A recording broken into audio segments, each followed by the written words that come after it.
అంతన్నాడు ఇంతన్నాడే గంగరాజు అన్నట్లుగా ఉంది ఇప్పుడు జనసేన పరిస్థితి.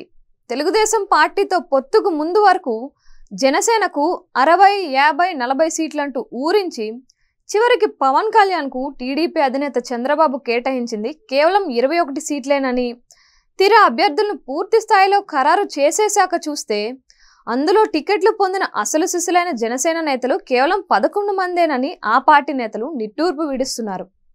గత ఎన్నికల్లో టీడీపీ తరపున పోటీ చేసిన అభ్యర్థులే సరిగ్గా ఇప్పుడు మళ్లీ ఎన్నికలు వచ్చేసరికి జనసేన పార్టీలో చేరి ఆ పార్టీ తరపున పోటీ చేస్తుండడం చూసి ఇవేం పొత్తులరా బాబు అంటూ జనసేన శ్రేణులు రుసరుసలాడుతున్నాయి.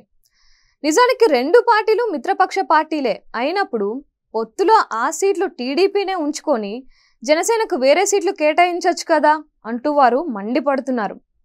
పొత్తులో జనసేనకు కేటాయించి నిన్నటి వరకు అభ్యర్థులు ఎవరో తేలని అవనిగడ్డ, పాలకొండ నియోజకవర్గాల్లో సైతం తాజాగా సోమవారం టీడీపీ నేతలే జనసేనలో చేరి జనసేన అభ్యర్థులుగా పోటీ చేసేందుకు సన్నద్ధమవడంపై జనసేన నేతలు అగ్గి మీద గుగ్గిలం అవుతున్నారు.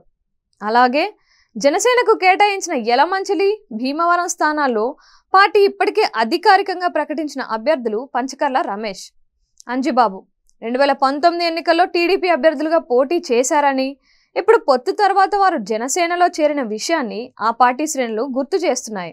చివరికి జనసేనకు కేటాయించిన అవనిగడ్డ, పాలకొండ సీట్లను సైతం టీడీపీకి చెందిన మండలి బుద్ధప్రసాద్, నిమ్మక జయకృష్ణలు సోమవారం పవన్ సమక్షంలో జనసేన తీర్థం పుచ్చుకొని ఆ టికెట్లను ఎగరేసుకుపోవడంపై నిజమైన పొత్తు రాజకీయాలు ఎలా అవుతాయని జనసేన నేతలు ప్రశ్నిస్తున్నారు.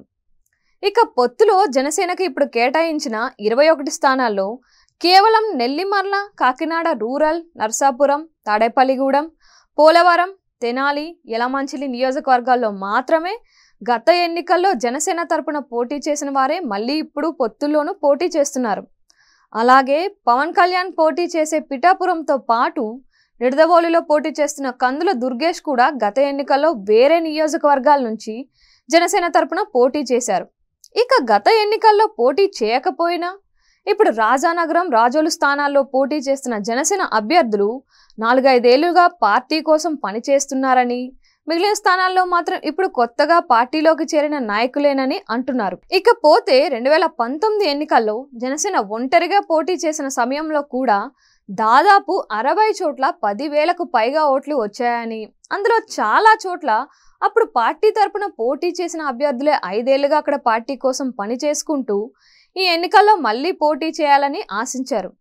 కానీ పొత్తులో సొంత పార్టీ నాయకులకు అన్యాయం చేస్తూ అధినేత పవన్ కళ్యాణ్ వ్యవహరిస్తున్న తీరు పట్ల జనసేన నేతలు, పార్టీ శ్రేణులు గుర్రుగా ఉన్నారు. అసలు టీడీపీ జనసేన మధ్య ఉంది పొత్తులు అనే కంటే కుమ్ముకు రాజకీయాలు అనడమే సరిగ్గా ఉంటుందని వారు ఆరోపిస్తున్నారు. చంద్రబాబు, పవన్ ఇద్దరు కుమ్మక్కై చివరికి జనసేన అధినేత తన సొంత పార్టీ నాయకులనే మోసం చేస్తున్నట్లు స్పష్టంగా కనిపిస్తోందని ఆ పార్టీ నాయకులు మండిపడుతున్నారు. మరోవైపు టీడీపీ, బీజేపీ, జనసేన పొత్తుపై కమలం పార్టీ నాయకులు కూడా ఇదే భావన వ్యక్తం చేస్తున్నారు. ఈ పొత్తులో మొదటి నుంచి పార్టీని నమ్ముకొని 25-30 ఏళ్లుగా బీజేపీలో కొనసాగుతున్న అసలు సిసలైన కమలనాథులకు ఈ ఎన్నికల్లో పోటీ చేసే అవకాశం దక్కకపోగా 2019 ఎన్నికల్లో టీడీపీ ఓడిపోయాక పునరావాసం కోసం ఆ పార్టీ నుంచి బీజేపీలోకి జంప్ చేసిన నేతలనే ఇప్పుడు బీజేపీ అభ్యర్థులుగా నిలబెట్టేందుకు చంద్రబాబు ఈ పొత్తులను తనకు అనుకూలంగా ఉపయోగించుకుంటున్నారని బీజేపీ రాష్ట్ర కమిటీ నేతలు ఆరోపిస్తున్నారు.